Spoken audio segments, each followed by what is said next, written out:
Welcome back to Jumel's Quality Dwarf Coconut. So for today, nandito po si Kuya Totoy. Totoy, yan. At si Ate Ami. Ate Ami.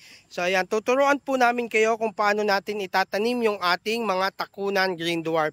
So una po ganyan, nagukay po tayo ng siguro mga isang roller po ito. Pagkatapos po niyan, lalagyan po natin ng abono kung may abono po kayo.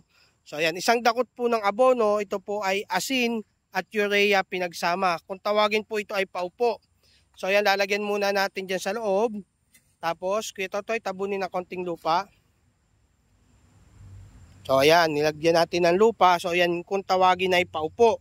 So ilalagay natin ngayon itong ating takunan green dwarf. So kung saan nasikat po ang araw, doon natin itatapat. So dito po nasikat yung araw. Kaya yung pong ating ay doon nakatapat. So ayan, makikita nyo po, yan ganyan medyo malalim.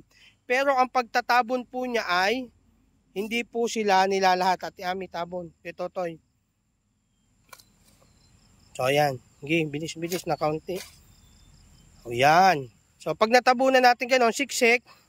Siksik lang po, siksik. Tapos, yan, ganyan na po siya. Pababayaan po natin ito na open. Ito po mahalaga, wag po itong malagyan hanggang dito ng lupa.